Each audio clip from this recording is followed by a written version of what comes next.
Silicon Valley met its match. The European Commission unveiling its double-barreled blueprint for reining in the unchecked power of big tech. We'll ask about draft bills to regulate free speech online and the use of our personal data. Is it too much or not enough? What with the Googles, Amazons, Facebooks, and Apples of this world, as well as Microsoft, crushing all competitors and effectively, well, for many, owning the internet. It's not just Europe. Monday, U.S. federal regulators gave some of the biggest tech giants 45 days to fork over relevant information to see if they're abusing their dominant position. Should that also extend to the secret sauce? We mean the algorithms that are used to target citizens online, some might argue, to even manipulate them. 2020 has been the year when disinformation fueled a bogus assault on the result of a U.S. presidential election, where a pandemic put us all in front of screens and drove a digital acceleration that made the big bigger and smaller competitors, be they online or off, to the brink. Is it now a turning point? Today in the France 24 debate, we're wondering if it is the start of a digital reckoning. Joining us from Amsterdam, former member of the European Parliament, Marietta Schaake, is Policy Director at Stanford University's Cyber Policy Center. Thanks for joining us. From Brussels, we welcome Christian Borgreen. He heads the Brussels Bureau for tech lobbying and advocacy group, the Computer and Communications Industry Association. Welcome to the show. Thank you. And we hope to be joined shortly by cryptographer Nadim Kobesi. Oh, he is with us. Nadim Kobesi, Director of Symbolic Software, joins us from the French capital. How are you?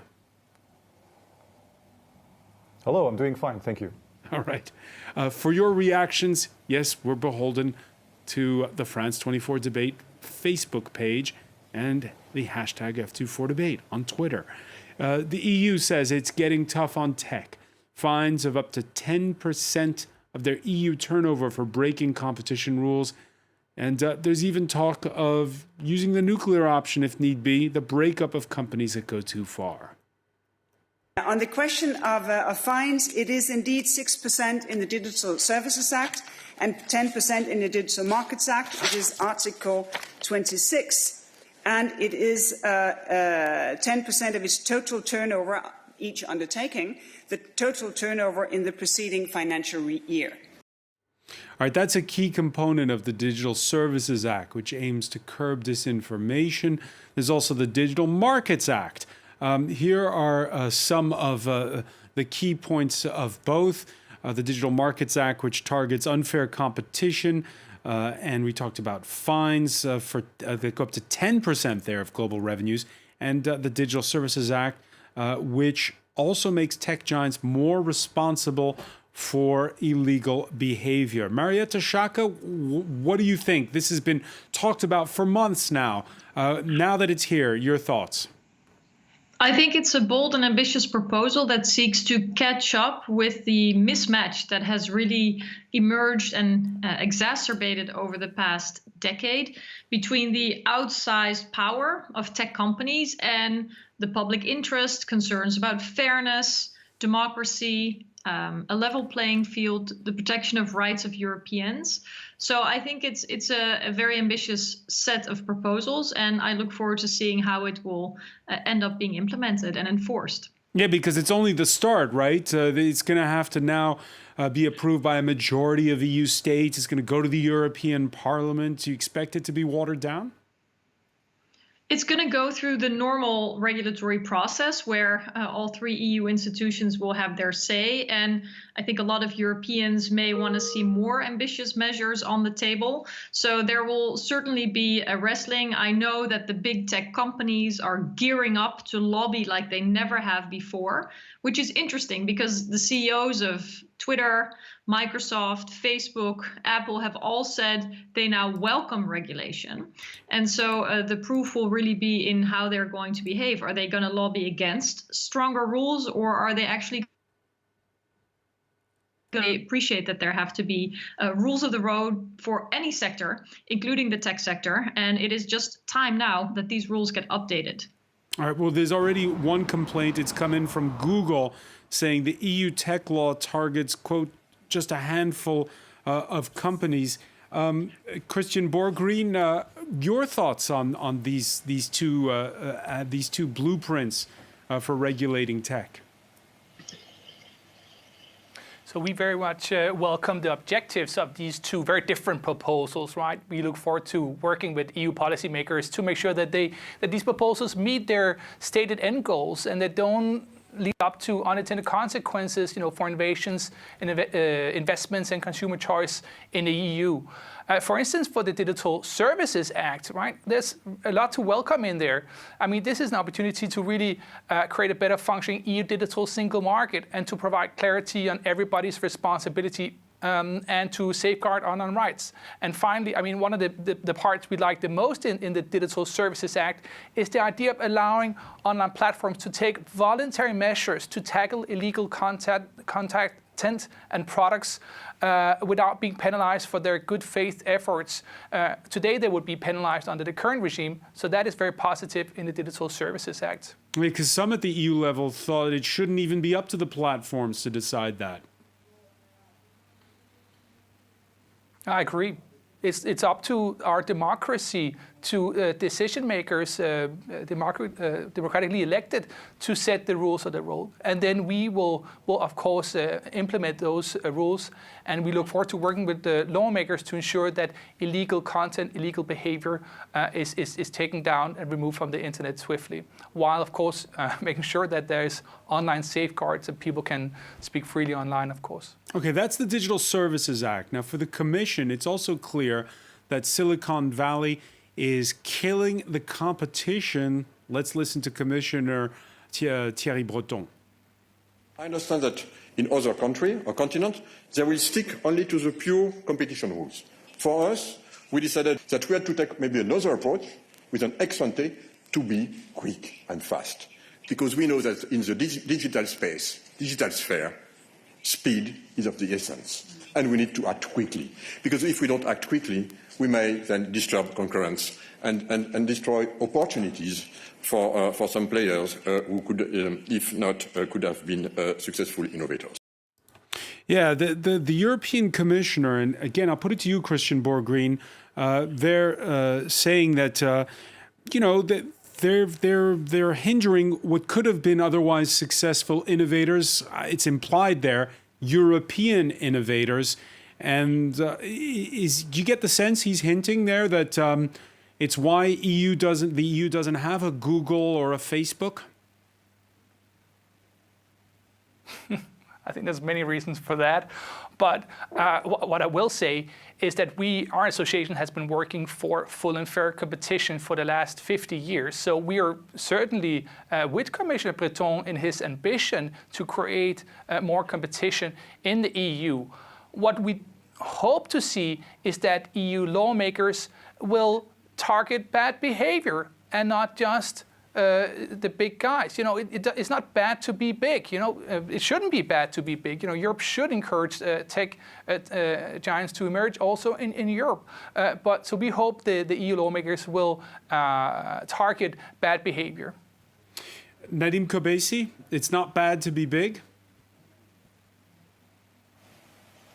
That seems to be certainly antithetical to a lot of the stuff that the EU has pushed on those companies before. They've implied that their largesse is detrimental to democracy. They've gone hand in hand with that narrative, which has become a mainstream narrative in the US. And now that it is a mainstream narrative in the US, they seem to offer the EU as a more competitive and welcoming market on that front. But really, I think everyone here is asking the wrong questions. It seems that there is a very performative aspect to what Executive Vice President Margrethe Vestager and Commissioner Breton did today. And this performativeness seems to be very much predicated by how everything that the EU does seems to be a legislative reaction to whatever comes up in the US in terms of innovation. And as a result of it, we get this sort of like Venn diagram of the stuff that was talked about today and the stuff that I actually think matters. The main intersection in this Venn diagram is actually when the Vice President Vestager mentioned that that she would like to reveal how the algorithms work. And when she mentions that, she talks about search algorithms, classification algorithms, perhaps even social media algorithms. But even that is too general. Everything that was spoken about today was extremely general. There were no specifics. And I think that, unfortunately, there's this sort of like random spattering of things that were mentioned in order to give the impression that things were being done, that the EU won't be bossed around or the EC won't be bossed around. And there's just this laundry list of things that are mentioned in order to give that impression. But there are things that I think are really important. So, for example, you look at the field of virtual reality. How is it that Facebook was able to essentially take over this entire field, to monopolize it during its nascence, during its growth, its initial creation and adoption phase? How was this company able to take over this entire field of computing and mandate that people have Facebook accounts in order to essentially use any affordable virtual reality headset, emphasis on affordable? There's really a sort of strange, incoherent compromise on fighting monopolies and fighting Facebook and Google before they become too big to be controlled, which is something that the US is now catching up on and trying to make a difference on, and then the EU, or the EC rather, is sort of looking at it and adopting a different angle in some sort of strange attempt to be competitive, perhaps. I don't really understand. All right, so what Nadim, break it down. Here. How would you tackle that issue of virtual reality? How would you tackle the issue of the algorithms? Facebook spent a lot of effort and hired a lot of researchers and bought a lot of studios and labs that were working on virtual reality, including John Carmack's lab, the Oculus lab. And they are basically now in control of any affordable virtual reality headset. And virtual reality has implications when it comes to education, when it comes to research, training, medical training, military training, and gaming. And so it's kind of interesting that this was allowed to happen, and Facebook was allowed to make it such that we own all affordable virtual reality. We own all of that research talent and basically the whole domain of this emergent field.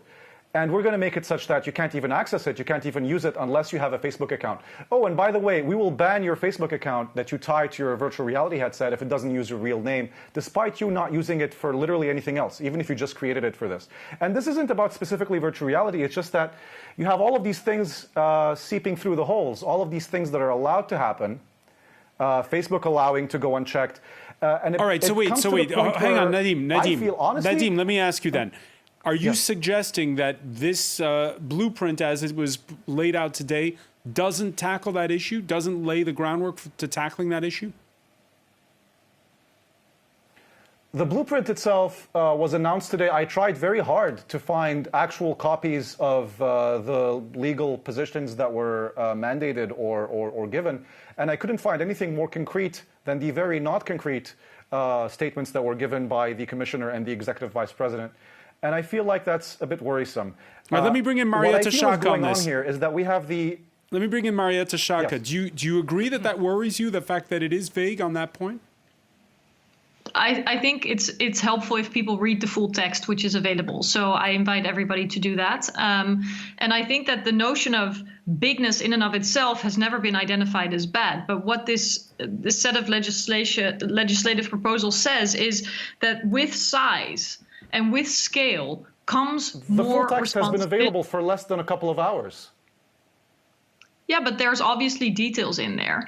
And I think that it's important to look at those details. So your response is that we're supposed to read an 85-page text in an hour or two before this interview. I mean, I don't understand what you're implying. That's not what I'm saying at all. I'm saying it's available, and I would recommend everybody to read it if they're interested in details. So take your time. The point about competition and size and responsibilities is that the Commission tries to clarify a lot of questions that have been debated that are on the table in the United States, anything from antitrust breaches, a case that's being proposed against Facebook last week, a pending case or an ongoing case against Google, questions about whether too big comes with more responsibilities or whether these big platforms have abused their position in the market. detriment of democracy, to the detriment of innovation, to the detriment of public values, is one that we see propping up everywhere. And what I think is encouraging here is that the European Commission has looked at the best ways to clarify what it wants to do about it, what illegal behavior looks like, what the responsibilities of companies are, how larger and smaller companies relate to each other, what kind of access to information is needed in order to do research, but also in order to obtain transparency and accountability. Marietta, let me ask you on that point. Does this, do these two acts lay the groundwork for an eventual breakup of companies that are too big in one sector? You know what's interesting? Because that's such a headline grabbing, like breaking up the big companies. But the existing antitrust measures that the EU has a lot of mandate around could already lead to asking of breaking up companies. For example, similar to what we're seeing in the United States, where the idea is that the mergers of WhatsApp, Instagram, and Facebook have led to an abuse of power in the market, a merging of data sets against agreements with regulators. And so those mandates, those sanctions were already in the hands of the European Commission as a consequence of last resort, so to say.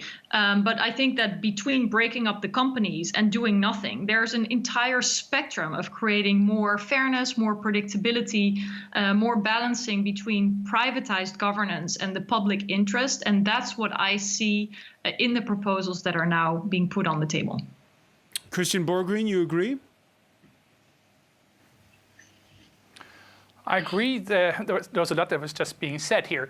I agree that with size comes more responsibilities, and our members certainly are very willing and welcoming these proposals because it will allow us to take more actions, for instance, to take down illegal content. So that we are very happy with. I will say there's a lot of EU regulation already when it comes to the tech space. You know, we have the strictest data protection rules in the EU. There's been a lot of enforcement cases, antitrust cases against big tech companies, something like 20 in the last 5 years. So there's already a lot of complex legislation aimed at reining in big tech. However, my only point is just to say we should focus on eliminating and mitigating the bad behavior that takes place online, not just aiming at reining in big successful companies, because then nobody wants to be a big tech success in the EU. Surely we will also want to create European big tech successes. The EU should ideally strive to become a leader in digital innovation, not just a leader in digital regulation. All right, I want to pick up on that point. When we come back, stay with us. You're watching the France 24 debate.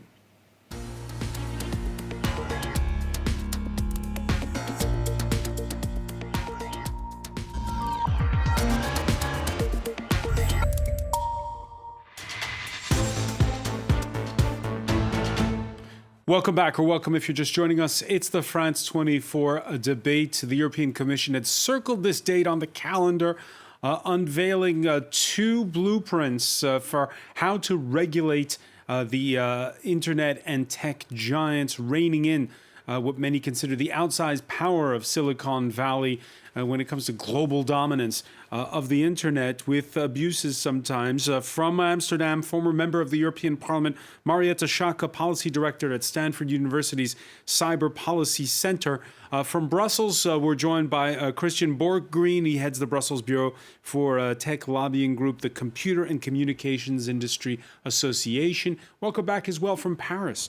To Nadim Kobesi, director of Symbolic Software. Nadim, just before the break, we heard Christian there talking about the issue of you're not going to get more European giants simply by trying to clip the wings, if you will, of the big ones that are there. In fact, it will discourage competition.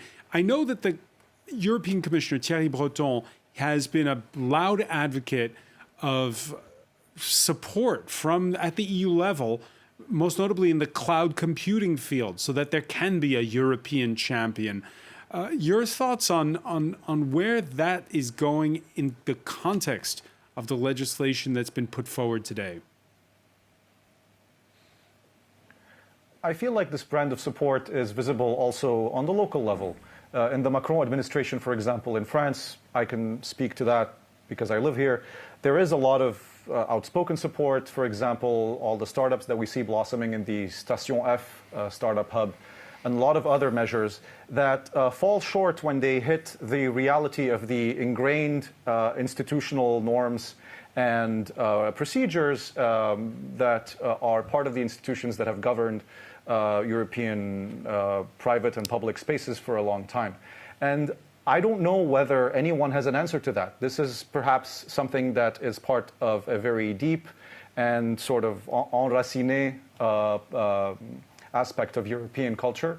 And I'm not sure that I can actually give an honest answer to this or say anything with regards to why it seems that there is not a lot of innovation here.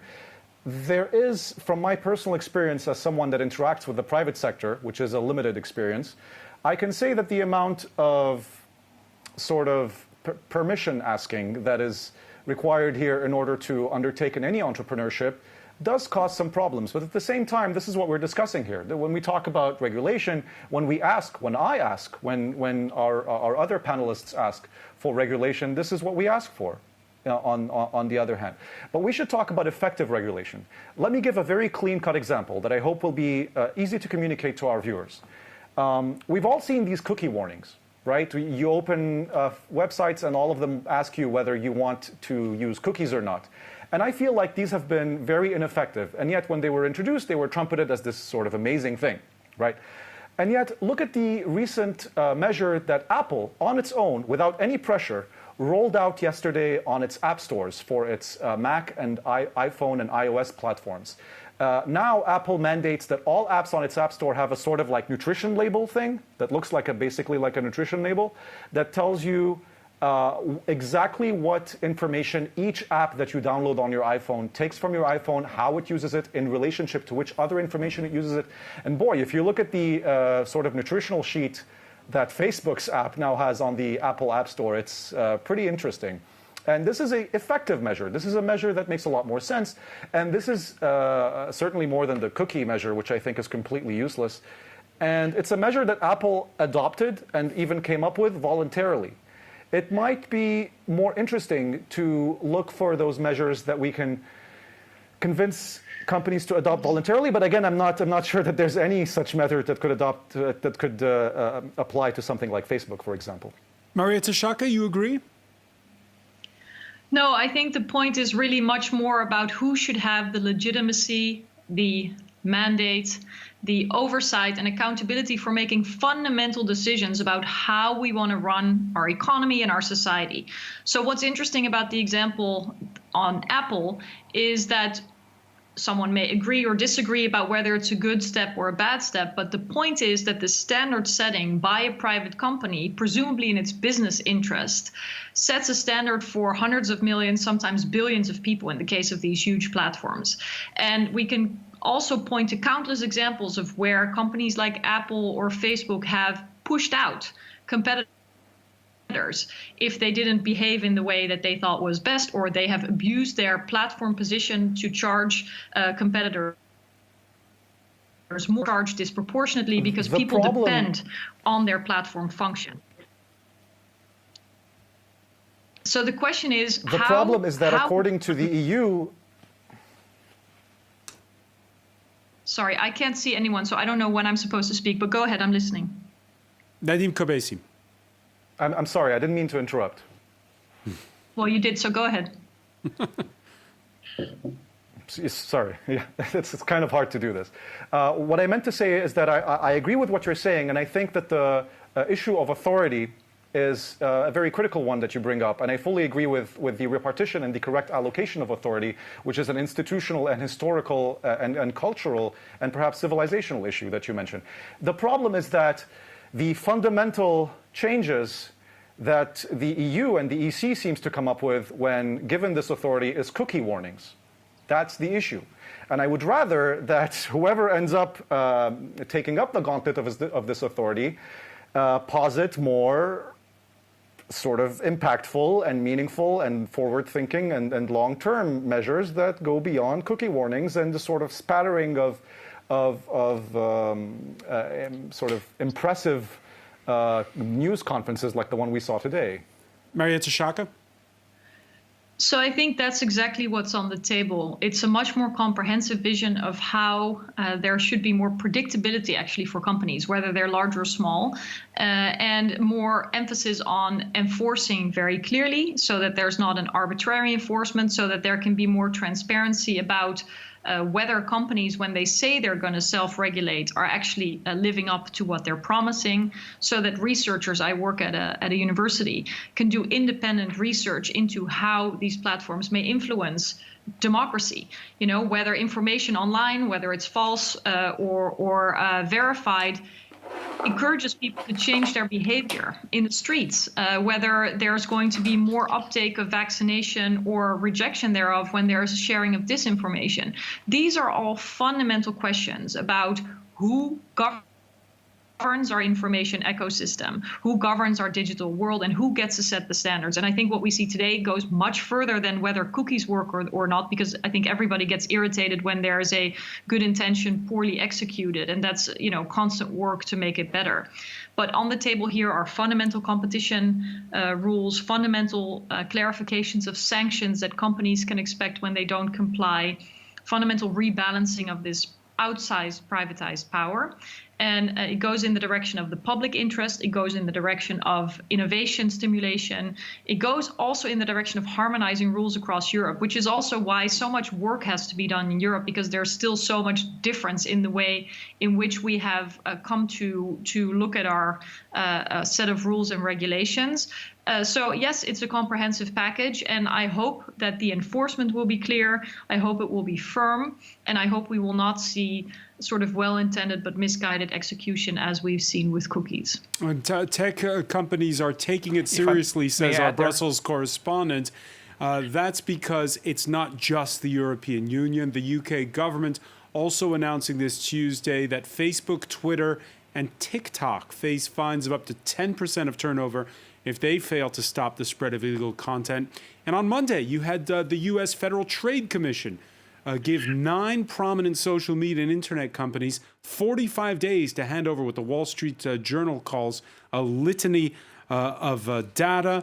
This is quotes from some of the members of the Federal Trade Commission. Never before has there been an industry capable of surveilling and monetizing so much of our personal lives. Too much about the industry remains dangerously opaque. And that is the big criticism, Christian Borgreen.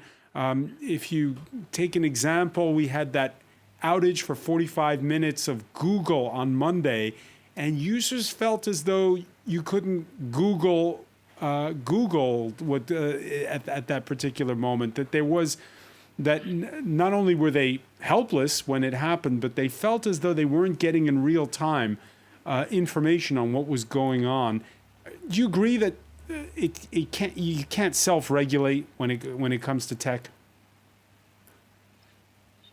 That's a lot of parts in there. But hopefully the outage may have encouraged people to try other search engines, and that's all right, right? I think today's proposals are very positive in the sense that, for instance, in the Digital Services Act, that it creates clarity on everybody's responsibility, and hopefully this will be future-proof. It creates one single set of rules for the entire European market, and it will also provide safeguards for online rights. And on top of that, it allows companies to do good efforts in good faith to take down illegal content, tackle illegal conduct. So I think that is a very, very positive aspect of the Digital Services Act, because the big responsible companies obviously want to remove this type of behavior online. And these kind of clarity can be very helpful. And the fact that you've got, I will say, I was going to ask you that on that point. The fact that you've got regulation on the way here in Europe and also in the United States, your reaction to that? Well, the internet is global, and many of our members are also global. And it is totally legit that there is discussions about how the internet should work and what kind of rules for content moderation, competition, data protection, whatever. That those conversations are taking place in the European Union, in the UK, and in the United States. But just like the internet is global and these companies are global, so is our economy. And of course, since we are sharing shared history, shared common values in Europe and in the United States and the UK, hopefully we could come up with sort of not the same rules, but at least sort of interoperable rules that make it possible to do business in our transatlantic marketplace. And hopefully that can inspire the rest of the world. Europe will not be a leader in tech globally just by by being a leader in regulation. It also has to be a leader in innovation, and working with its international trading partners will help achieve that. Yeah, Marietta Schaake mentioned it in part one of our discussion. Last week, a coalition of U.S. federal regulators, state attorney generals, and local jurisdictions launched an antitrust lawsuit against Facebook, asking it be ordered to divest its Instagram and WhatsApp messaging services. In an effort to maintain its market dominance in social networking, Facebook has employed a buy or bury strategy to impede competing services. First, Facebook used vast amounts of money to acquire smaller rivals and potential rivals before they could threaten the company's dominance. And I'll say billions were thrown at smaller companies in an effort to get them to sell. The two most glaring examples of this unlawful scheme were Instagram and WhatsApp. Christian Borgren, do you agree that the buyout of Instagram and WhatsApp, that those are unlawful schemes? I can obviously not talk to one specific company and one investigation. I mean, we represent the industry, the tech industry widely. What I can say is that our association for 50 years has been fighting for tough antitrust enforcement, competition enforcement, and we think this has to be on a case-by-case assessment. There is one risk with today's digital markets proposal, is that it says for certain platforms that certain behaviors might be banned. And that is a little bit problematic to say that in all cases, some behaviors are always banned, but only for some players. We think there should always be a case-by-case assessment to look at the entire context before we can say if some behavior is anti-competitive enough or not. Marietta Schaake? Well, on competition, that's exactly what's happening. There's also a parallel investigation into the anti-competitive behavior of Google. But what I think is really interesting is to look beyond the harms to the market. In principle, antitrust is a handful of key rules on fairness in the economy. What we're seeing here and what we're seeing with our own eyes every day as we work from home, as we watch how elections are being attacked and undermined, is how the outsized power and the lack of independent insight and oversight over those big companies that basically build and govern the information ecosystem of our entire society, entire world even, are causing harms to the public, harms to society. And I think that it shall look beyond market rules. And I think that today's packages on the Digital Services Act and Digital Markets Act too much market oriented. Last week, the Democracy Action Plan was proposed also by the European Commission, so they're moving ahead with different proposals, focuses much more on safeguarding democracy. And I think it is important to have a comprehensive set of mechanisms to address where harms are being done.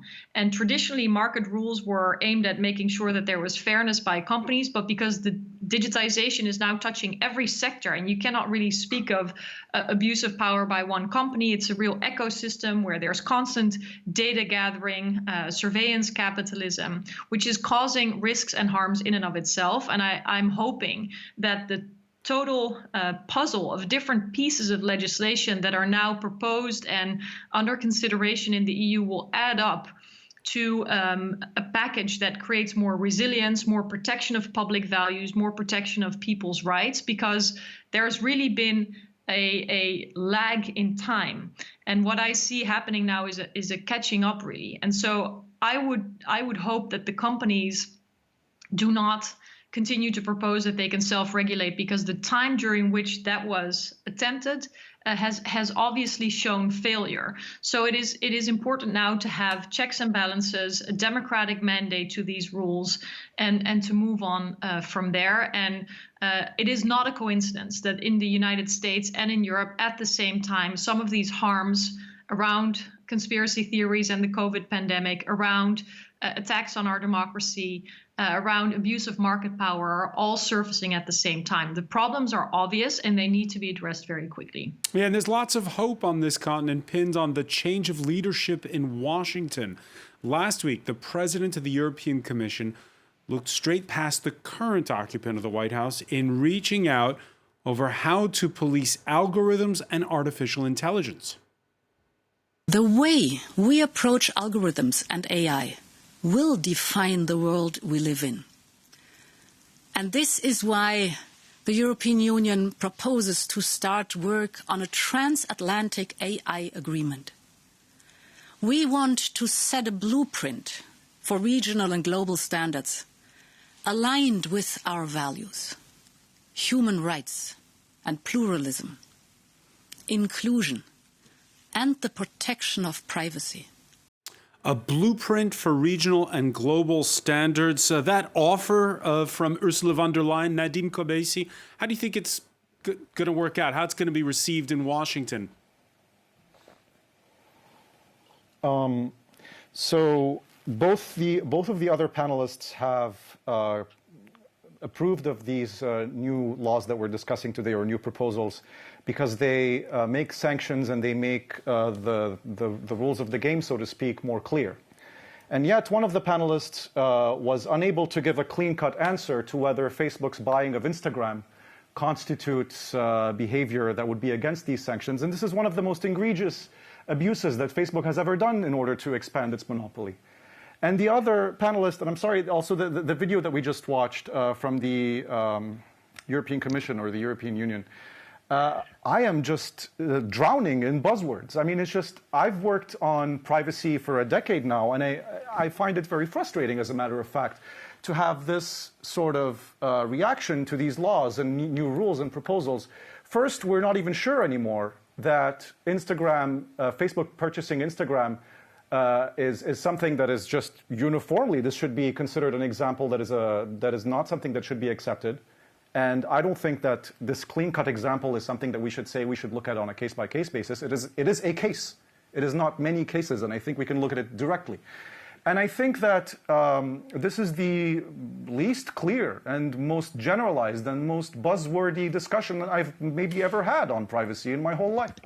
And I don't think this speaks well to where we're taking this. I think everyone here is spouting buzzwords. I think that clip that you just played of the EU official especially, to me is complete nonsense. It makes no sense. But hang on, Nadim, let me argue the point here. She's reaching out to an incoming U.S. administration and saying, hey, let's together get a blueprint for artificial intelligence and for algorithms, which are so important, that secret sauce that allows those tech companies to target people individually. That's pretty clear, isn't it? Could you give me a clear definition to algorithms? Me, no. I mean, I can tell you simply that it's because I don't know how their algorithms are made. These words are meaningless, and they're being strung. Look, these words on their own, the way that they're being presented, are so detached from context, even though they don't appear to be, they are. And they are strung together in a way that stretches across this sort of intersection of different issues in a way that renders the whole thing a mess of meaningless soup of words and concepts. And I really don't think that this sort of politicking and verbiage is really the sort of rigor or the sort of concrete discussion that I would like to see on privacy issues. I'm not satisfied with this discussion. All right, so you don't see the EU and the United States agreeing on common norms for regulating artificial intelligence and for regulating algorithms. You showed a clip from a district attorney, I believe. You showed a clip earlier New York State from what I think is a district attorney in the U.S., but yes. And so I have read her statement on this, and I think it goes miles ahead of anything that the EU has spoken about this issue recently. And she was joined by, I believe, another US district attorney that was addressing the Facebook VR, virtual reality issue that I mentioned recently. But putting that aside, that initial district attorney, the clip of which you just played, was mentioning exactly concrete situations that Facebook was doing, taking them in order to build examples, in order to build norms, in order to specify that this is the behavior that we should be targeting. And here in this discussion, I see us moving away from this. I remember that the last time maybe, or the times before that I was on this show, these discussions were more like the discussion of the New York District Attorney.